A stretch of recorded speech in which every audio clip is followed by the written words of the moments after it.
Raid sa compound sa usa ka drug lord palpak. Kapulisan nagtuo nga dunay nagpahibalo sa mga dakpunon sa himuon nga police operation. 2.1 million pesos gibahin-bahin sa kapulisan sa lalawigan sa Sugbo tungod sa ilang malampuson nga operasyon paggukod sa gidili nga drugas. Mga beneficiary sa mga yuta sa Provincial Ordinance 93-1 nibutyag nga 232 million pesos na lang ang paninglunon sa Kapitolyo gikan kanila. Lain ang usab nga mga suspects ang giimbestigar sa kapulisan sa kamatayon sa 17 anyos nga estudyante sa San Carlos. Mga militanteng pundok nagrally at tubangan sa Camp Sergios Menya alang sa paghandom sa ika-43 katuig nga pagdeklarar sa martial law.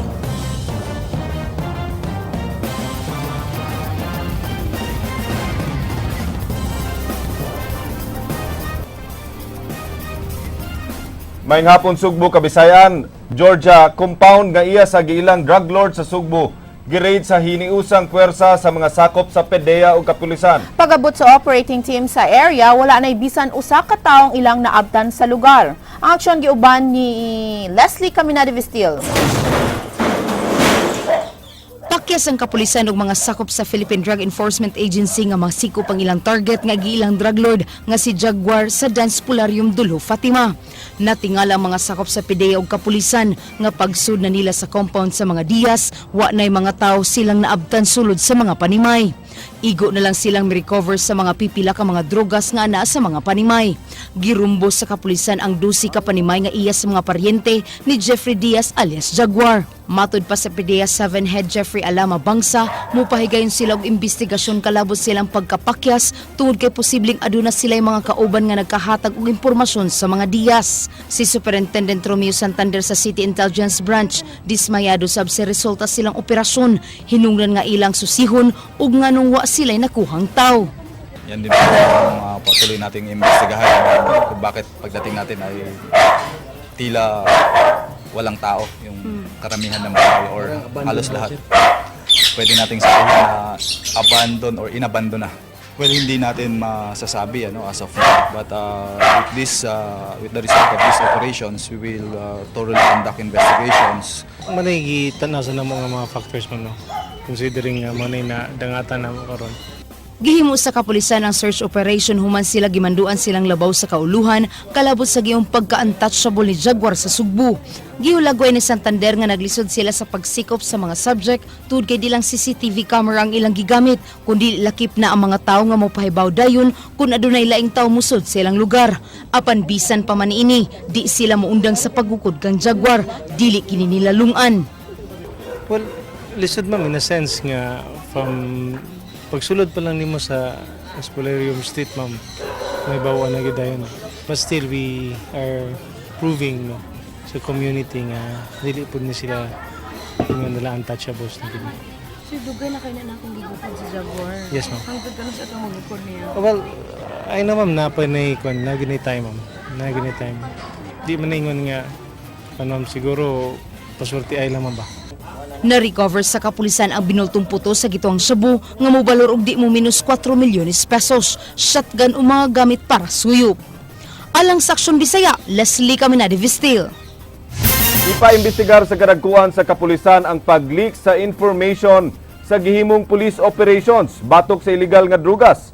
Butso taon sa Police Regional Office kung kinsa ang mga responsable sa pagpahibalo sa mga nalambigit sa gidili nga drugas nga ilang dakpunon. Ang aksyon gisundan ni Edwin Cañete.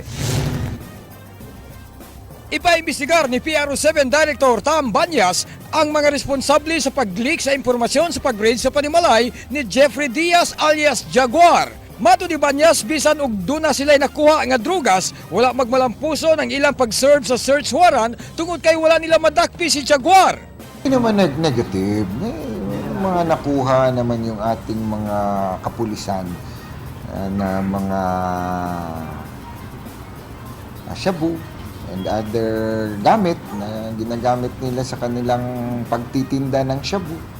Wala na tao ang compound nga gi-raid sa mga pulis sa barangay Dulho, Fatima. Dunay timailan nga dili pa lang kinidugay nga gibiyaan tungod kay nagsalida pa man ang usa ka TV samtang dunay mga drugas ug kwarta nga habilin sulod sa usa ka balay.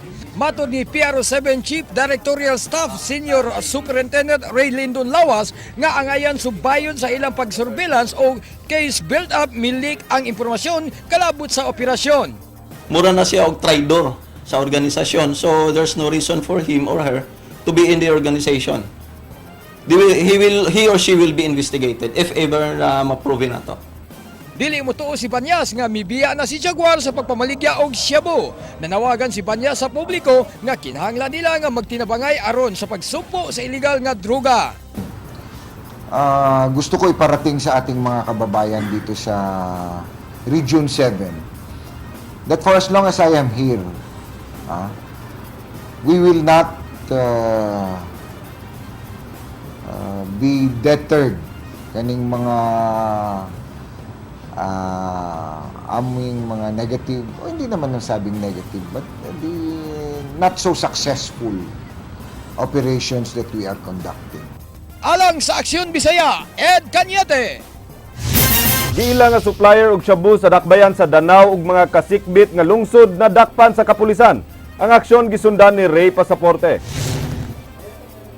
Nadakpan ang usa ka limwel tapayan sa mga sakop sa Regional Anti-Illegal Drugs Special Operations Task Group 7 didto sa Barangay Tuburan Sur, Danau City. Siya nasikop pinaagi sa usa ka buy-bust operation. Human mibaligya og balor 8,000 pesos nga shabu. Nakuha usab gikan kaniya ang laing 5 ka medium pack sa shabu nga mobalor og dulan 400,000 pesos. Matod sa team leader sa Regional Anti-Illegal Special Operations Task Group nga si Senior Inspector Joey Bicoy, muabot sa kasikbit nga mga dapit sa syudad sa Danau ang illegal operations ni tapayan. Wala ko kibawa na. Ha? Wala ko kibawa na. Wa ka kahibawa ni? Sa to pa, dini mo di ay? Dili. Kinsam dining sa budi ay? Ha? Wala ko kibawa na. Na siya previous kaso, same gyapon. Section 5. Naka-bail siya last August. So August, September, October, mga 2 months pa lang na siya sa gawas. Nagduwa na po. Nasikop sa kapulisan sa Sitio Kalubihan, Barangay Marigondon, Siyudad sa Lapu-Lapu ang giingong level 3 drug poser nga si Maria Lourdes Igot.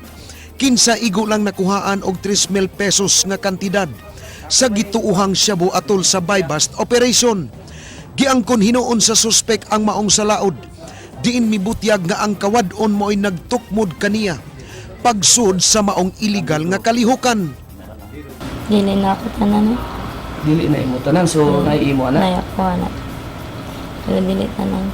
Tungod sa kalisod, nga di maigo akong sweldo. Samtang nasikop sab sa mga sakop sa Port Police ni adtong Biyernes sa gabi ang usa ka Frederick Piñaranda nga lumad nga taga Tagbilaran City. Paingon untang musakay og barko si Piñaranda apan nakuhaan kini og pakete sa Cebu atol sa body frisking. Na-recover sa mga sakop sa Port Police ang usa ka putos sa gituang shabu ug drug paraphernalia. Depensa ni Piñaranda nga igo lang siyang gitunulan niini o gipadala kaniya paingon sa Bohol. O bitaw naikuan ka ng packaging tape kayo pagukab nako. Mauday sulod di ay ng mga kuan illegal nga kuan oto nga na kuan natagak tong drugs nga gisud. So pagkap-kap ani niya, so naay something murag nagbugdo sa iyang bulsa, right portion sa iyang cargo pants. So gi-request ang atong X-ray operator ni request kung pwede ipagawas ni siya, wherein pagpagawas nakita ni siya kaning itom nga improvised carton. So sa suod ana is katong tin foil plus katong usa ka pack sa shabu. Alang sa Aksyon Bisaya, Ray Pasaporte. Cebu City Mayor Michael Rama wa mahimuot sa dagan sa drug operation sa kapulisan sa Sugbo batok sa ilado nga drug lord nga si alias Jaguar. Gikalipay na unta ni Mayor Michael Rama ang taho nga gironda sa kapulisan ang compound sa gilang drug lord sa barangay Dulho Fatima kagahapon sa Kadlawon. Apan nausab ang mood niini dihang nasayran nga way bisan usa nga nadakpan ang mga pulis sa 12 ka panimay nga gironda lakip na ang gilang drug lord nga si Jeffrey Diaz alias Jaguar.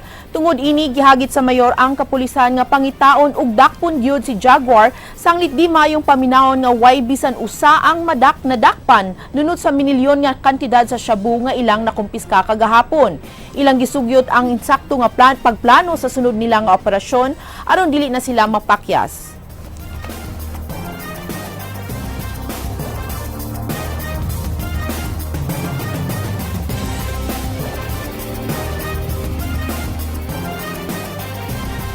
Lain sa usab nga mga sospek ang giimbestigar sa kapulisan sa Lapu-Lapu kabahin sa kamatayon sa 17 anyos nga estudyante sa San Carlos. Giklaro sa kapulisan nga walay kalambigitan ang unang lalaki ug babae nga unang gidudahan. Kini ang giaksyonan ni Edwin Cañete.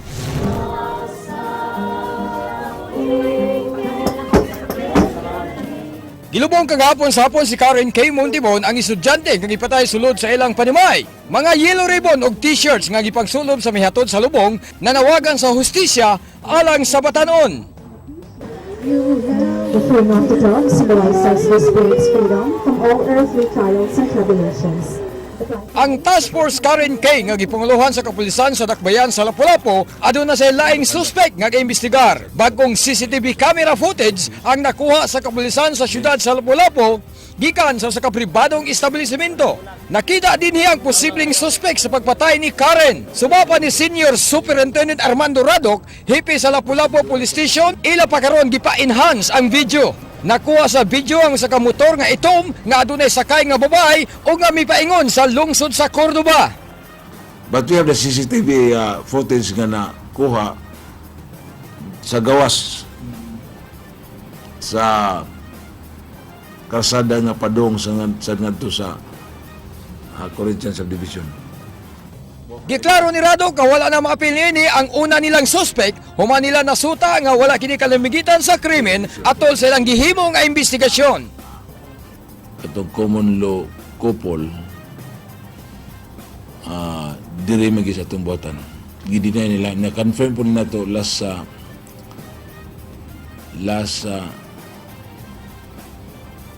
Friday. Ano, gapon ba ito? Alang sa Aksyon Bisaya, Ed Cañete. Buhatan sa NBI 7, posibleng dili makatutok sa ilang investigasyon sa Montibon case gumikan sa kakuwang sa tao. Ang kompletong detalye gisundan ni Jinky Rosit. Nabala ka karon ang kadagkuan sa National Bureau of Investigation 7 nga basin og di na nila matutukan pag-ayo ang separate investigation nga ilang gihimo kabahin sa kamatayon ni Karen K. Montibon. Kini gumikan sa kakuwang nila og tawo gawas pa sa mga unsolved cases nga hangtod karon wa pagihapon nila marisolba. Gipasabot ni noon sa NBI nga doon na sila'y team nga makigalayon sa PNP sa mga kalambuan sa maong kaso. May mga hearsay na naririnig kami na may mga pinipinpoint na possible suspect pero wala pa naman kami nakikita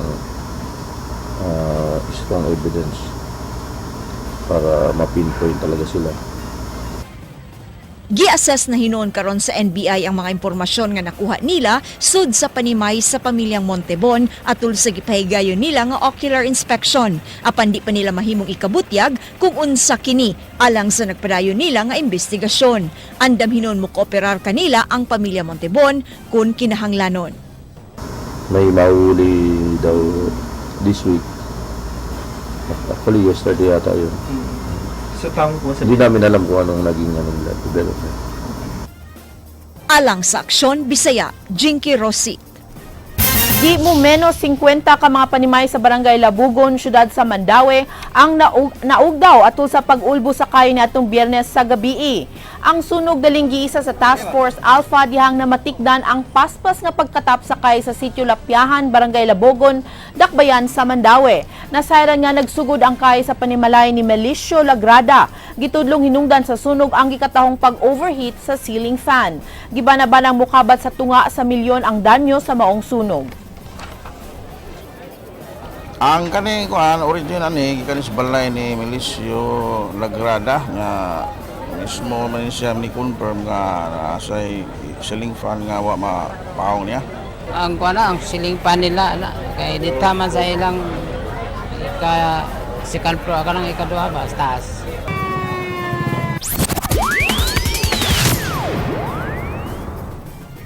Nabalaka ang Cebu Provincial Anti-Drug Abuse Commission sa pasangil nga supplier sa marijuana ang pipila kadapit sa lalawigan sa Sugbo. Apan Cebu Police Provincial Office, may pasalig nga padayon ang monitoring nila sa mga identified nga lugar.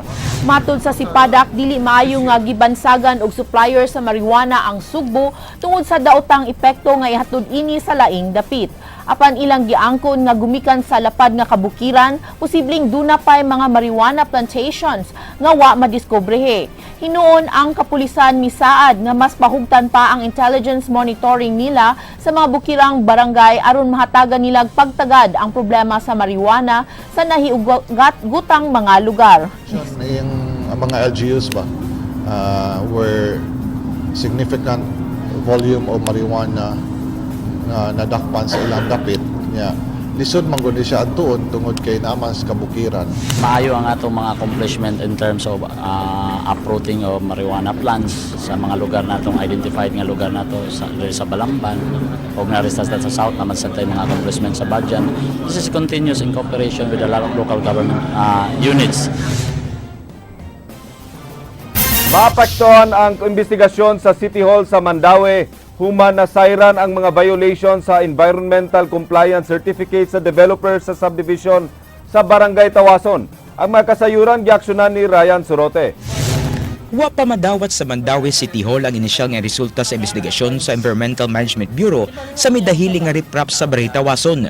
Hinapos na ang investigasyon sa Legal Office sa syudad sa Villa Sebastiana Subdivision. Apan, dakong epekto ni ini ang resulta sa investigasyon sa EMB nga kalapasan sa Environmental Compliance Certificate sa developer.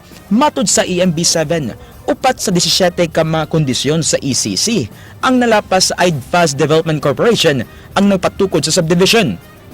And it is just proper that the DNR EMB was able to conduct their investigation since they were the ones who issued the ECC. Usa ka technical conference ipaygayon sunod semana aron matubag sa developer kung nganong nahugno ang riprap ug namatay ang usa ka bata. Usa ka joint investigation sa Legal, Disaster ug Planning Office sa Mandaue ang gihimo sa dakbayan sa Mandaue paghuman sa hitabo. Giklaro sa syudad nga ubos pa sa EMB ang development sa subdivision kay wa pay natukod nga struktura sa hitabuan gawa sa nahulpa nga riprap. Mag-agad ra usab ang legal office sa ilang rekomendasyon o mga lakang paghuman sa technical conference ug investigasyon sa EMB ug MGB. For now, i-respect na tong ECC kay wa pa man sa nag-withdraw sa DNR. Matod sa Mines and Geoscience Bureau nga di ang gamitan og anapog ang pagpabarog sa riprap ug padayon usab ang paglihok sa yuta sa lugar tungod sa uwan. Alang sa Aksyon Bisaya, Ryan Sorote. Sa mga balita sa gawa sa nasud. Si Pope Francis nagigtagbo sa Cuban leader nga si Fidel Castro sa iyang pagbisita sa Cuba. Nakikita usab siya kang Cuban President Raul Castro. Si Raul Castro nga dili usa ka Katoliko apan mipadayag sa iyang pagsuporta kang Pope Francis pinaagi sa pagtambong sa misa nga gipanguluhan sa Santo Papa. Libuan ka mga tawo ang misugat sa Santo Papa sa iyang pag-abot sa Cuba ug mitambong sa misa. Atol sa misa giawhag sa Santo Papa ang taga Cuba sa pag-alagad sa usag-usa ug dili sa usa ka ideolohiya.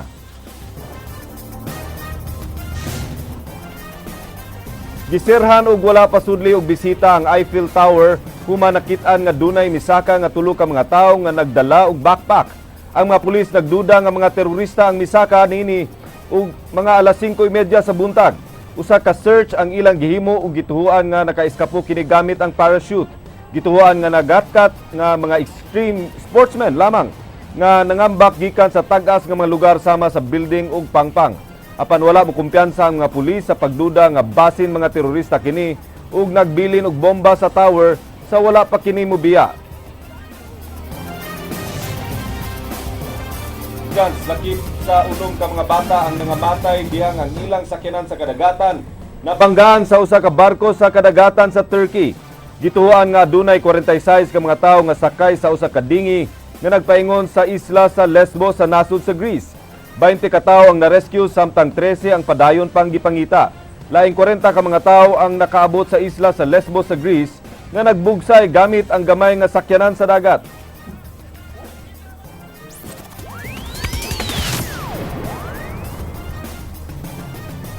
Gitanyagan og ganti sa Kapitolyo ang kapin usa ka gatos ka mga pulis gikan sa siyam ka mga LGUs. Gumikan kini sa ilang sa nagmalampuson nga mga anti-illegal drug operations. Kini ang giaksyonan ni Jinky Rusit.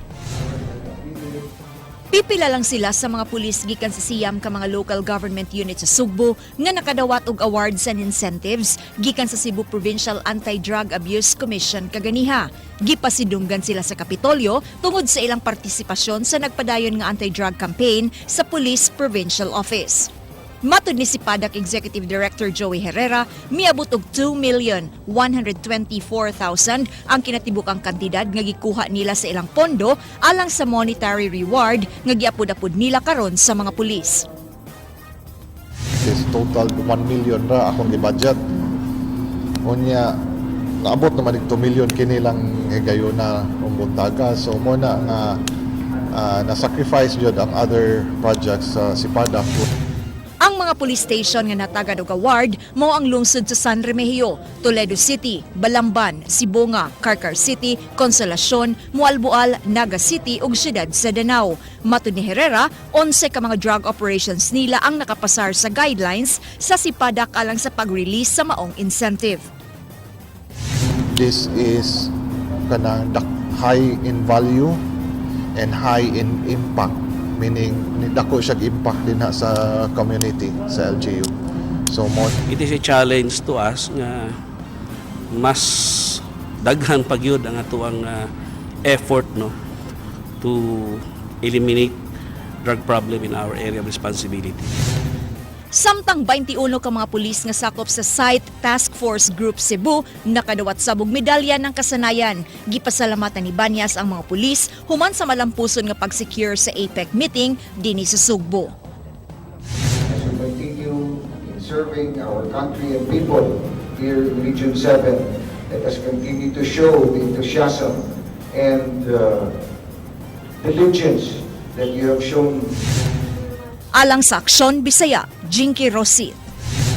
Mga namuyo daplin sa sapa nga gipang demolish sa City Hall sa Mandaue na malik og nagdumili sa pagbiya. Sila mireklamo nga dunay mga nagtrabaho sa City Hall nga namuyo sa relocation site sa Paknaan nga gitagana alang kanila. Ang aksyon gisundan ni Ryan Sorote. Nagkagubot tali sa pundok sa mga nagdemolish. Mga pulis o mga namuyo sa sitio mahusay o mahayahay sa subling pagdemolish sa dakbayan sa Mandaue sa mga balay sa mga illegal settlers. Makita sa amateur video nga mga babae nga mga residente nga mibabag sa mga nagguba sa ilang mga balay nga miresulta sa pagkaangol sa usa ka residente. Matod sa mga namuyo nga nag-apil-apil sa mga nagdemolish ang mga pulis, hinungdan nga misamot ang tensyon nga miresulta sa kagubot. Nahunong man ang demolisyon sa makadayot apan gidayon gihapon kini tungod sa mando sa korte. Matod sa City Legal sa Mandaue City nga gipang demolish na ang mga balay apan nagmagahi og namalik sa dapit ang mga namuyo. Since they move on of different area to demolition team, imalik na po sila. So we're just there to clear the area, and I believe we have all the legal basis for clearing. Gila sa dakbayan sa Mandaue nga danger zone ang dapit ug nasulod sa 3-meter easement zone sa Mahiga Creek. Doon na gipang tanyag nga financial assistance o relocation ang dakbayan sa kapin o sa kalibo ka mga mulupyo apan sagad kanila ang namalik og puyo sa kilid sa sapa. Matod sa mga na-demolish, dunay namuyo nga mga empleyado sa City Hall sa relocation site sa Barangay Paknaan nga gitanyag unta alang kanila. Bad sa 12 ka mga asosasyon, sa 12 ka mga sityo nga apektado sa demolisyon, nga mamalik ra gihapon sila bisan kapila pa ma-demolish ang ilang mga balay. Very crucial ning problema ha. Pahawaon ang mga tao sa isa ka lugar nga danger zone, ilang ibutang sa peligro another danger zone ang kabutangan sa mga tao. Tama ba na? Unsang klaseng programa ng relokasyon sa atong gobyerno? Failure para ni sa katawan sa mga kabos diri sa Mandaue City.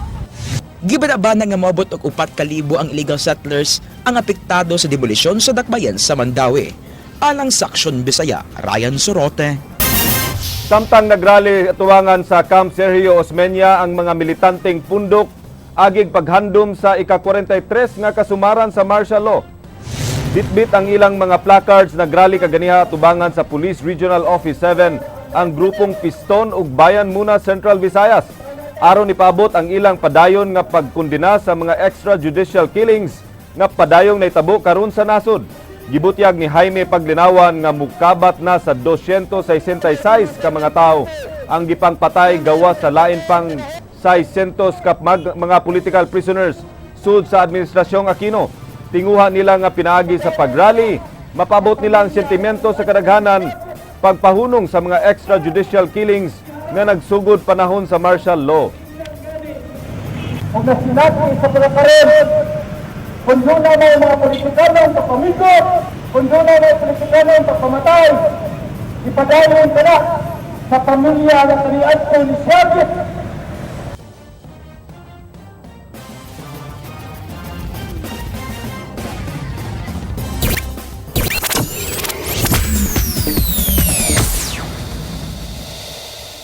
Hola mga kabatid! Pilipinas Monday afternoon kanatong tanan. Opening salvo sa Press Freedom Week dinhi sa Sugbo. Nagmalampuson og niining higayuna na angkon sa Cebu Daily News ang back-to-back nga kadaugan sa usa sa mga highlights sa tinuig nga panagtipon-tipon sa mga sakop sa media ang Mr. and Miss Press Freedom 2015.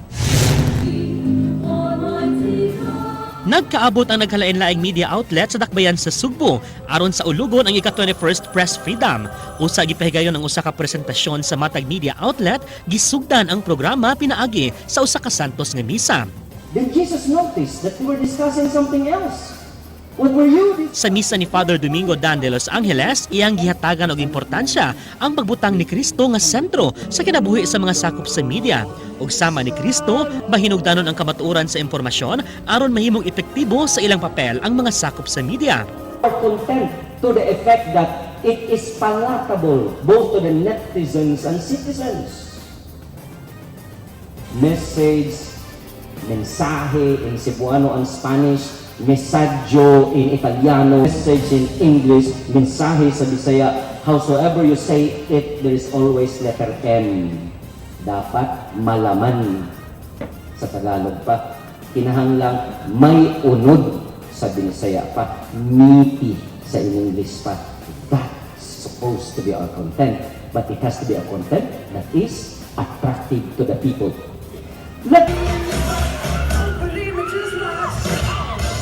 Gisunod sab ang panagsangka sa mga pasundayag sa nagkalain-laing media outlet. Nasakmit ang kadaugan sa lingaw kaayong pasundayag sa kapisanan ng mga broadcaster ng Pilipinas, Cebu Chapter.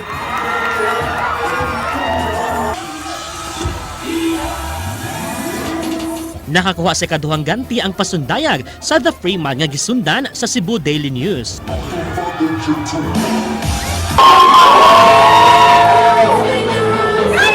Back-to-back na kadaugan ang naangkon sa Cebu Daily News, humanalangkat nila ang corona sa gipahigayong tinuig nga Mr. and Miss Press Freedom. Silang Victor Anthony Silva ug Vanessa Lucero mao'y migawas nga mga palarang mananaog sa kompetisyon nga gisalmutan sa mga sakop sa media gikan sa print, radio ug television.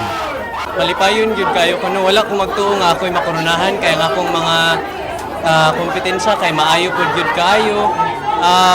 At the same time, aside sa malipayon, na-pressure pod ko kay dili man nilalim nga makorunahan nga Mr. and Miss Press Freedom kay dili raman minaong kundi kami magdala sa kanang advokasya sa pagsibya nga ri sa Sugbo. I feel very overwhelmed by all the support that we got from our company, Cebu Daily News.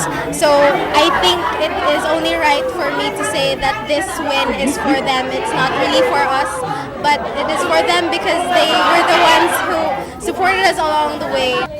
Matag contestant gigisa sa mga hurado sa pag-abot sa Q&A portion ug dinhi gisukod ang ilang baruganan ug kaalam sa mga nag-unang issues sa katilingban. It's really a privilege to be here right now. Justice is here in the Matag tuig ng atangan sa maong kompetisyon ang mga tagsa-tagsa kapambato sa Sunstar, The Freeman, Cebu Daily News ug KBP. Ang Press Freedom Week pagasaulugon din sa Sugbo matag ikatulong semana sa Setyembre ug tumong og tuyo niini mao ang pagpalig-on sa mga kahugpungan ug bundok sa mga magsisibya, manunuwat ug tigbalita aron mapakita sa kadaghanan ang kausa sa media ug ang tumong og tinguha niini nga mao lamang ang paghatod og balita sa kinabag-ang katawhan nga way gidapigan ug alang sa walay karapusang mga showbiz chismis o balik ko ninyo matag alas 7:30 hangtod alas 9 sa buntag, Lunes hangtod Biyernes sa Rated JP sa Radio 511.9 News FM Cebu. Alang sa mga nag-unang happy news ug lights, camera, action, showbiz, kini si JP Laucot Serra ug ang atong word of the day nagkanayon. Ang kagandahan ng mga taong feeling maganda ay parang password, sila lang ang nakakaalam. Agay!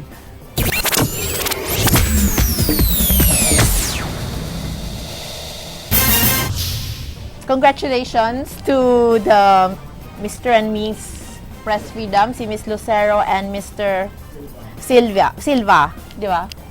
Kung sa may winning question na ito, Mr. and Miss Freedom. But in general, for the successful celebration of Press Freedom, the kaning start yesterday, Yes, from atong the parade to the celebration in SM. Yang ang message good, Attorney Georgia, is content will lead to change. Sabta ko be? Nakasabot ka kasi giingon nga to sa pa. Yang kaning social media will redefine the way how media will work, no? Kaya ang mga tao karon is very well informed. At the click of the button, iniktan-aw Can ng read cellphone, everything already. na dayon ang impormasyon. But that's good because then information is available to everyone. It's not limited anymore. And then gamay ra na kuan baglan makabasa dayon ta. Na unlike before that information is not really spread that much. Karon we learn and then we are made aware. Unya mas vigilante na sad ug kaning mas aktibo ning atong mga gitawag og netizens, no? Naagi na sa mensahe gyud. They're very opinionated, ha? Grabe ka opinionated they get involved. Bisan ka nang sa traffic na may mga sites about traffic. But you know, I also found a really good koan in the internet that says that we can't just be active in like Facebook or any social media. We also have to do it in action, not only like or post or whatever to that effect. Istorya kag like doon na ba niya dislike sa Facebook? Ayay. Daghan nagdi mo post niya. Umaw kadto ang mga balita sa Aksyon Bisaya. Ako si Glenn Soco. Mga balita nga pundasyon sa ligdong nga opinyon ug konkretong solusyon. Ako sab si Georgia Herrera. Bisan asa, bisan kanusa. Kapatid, kay di lang kutob sa balita, aksyon!